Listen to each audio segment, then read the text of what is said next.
La petite fille aux allumettes. Il faisait vraiment très très froid ce jour-là. Il neigeait depuis le matin et maintenant il faisait déjà sombre. Le soir approchait, le soir du dernier jour de l'année. Au milieu des rafales, par ce froid glacial, une pauvre petite fille marchait pieds nus dans la rue. Lorsqu'elle était sortie de chez elle ce matin, elle avait pourtant de vieilles chaussures, mais des chaussures beaucoup trop grandes pour ses si petits pieds. Aussi les perdit-elle lorsqu'elle courut pour traverser devant une file de voitures. Les voitures passaient, elle voulut les reprendre, mais un méchant gamin s'enfuyait en emportant l'une d'elles en riant, et l'autre avait été entièrement écrasée par le flot des voitures. Voilà pourquoi la malheureuse enfant n'avait plus rien pour protéger ses pauvres petits petons.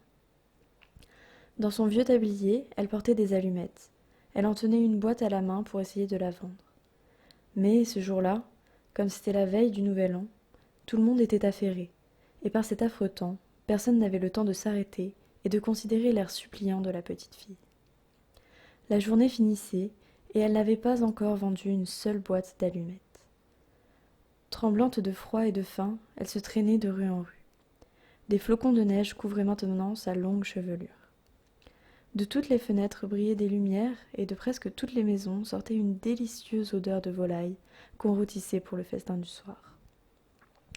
Après avoir une dernière fois offert en vain son paquet d'allumettes, l'enfant aperçut une encoignure entre deux maisons. Elle s'y assit, fatiguée de sa longue journée, et s'y blottit, tirant à elle ses petits pieds. Mais elle grelotte et frissonne encore plus qu'avant, et cependant elle n'ose pas rentrer chez elle.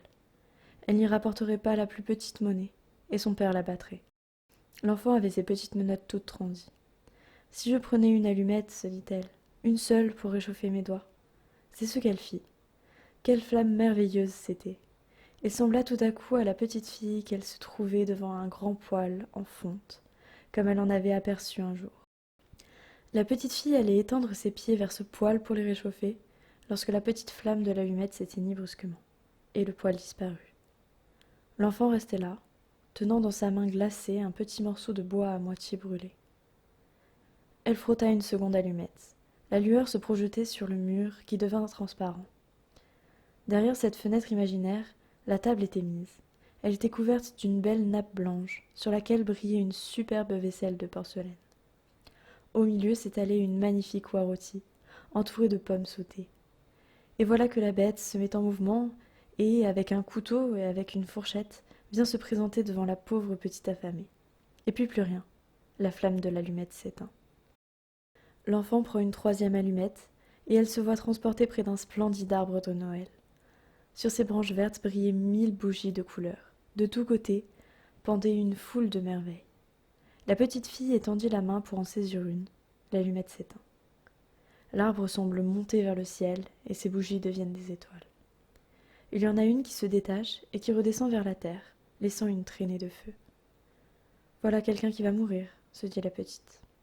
Sa vieille grand-mère, la seule personne qui l'avait aimée et chérie, et qui était morte tout récemment, lui avait raconté que lorsqu'on voit une étoile qui file vers la terre, cela voulait dire qu'une âme montait vers le paradis. Elle frotta encore une allumette, une grande clarté se répandit, et, devant l'enfant, se tenait la vieille grand-mère. « Grand-mère !»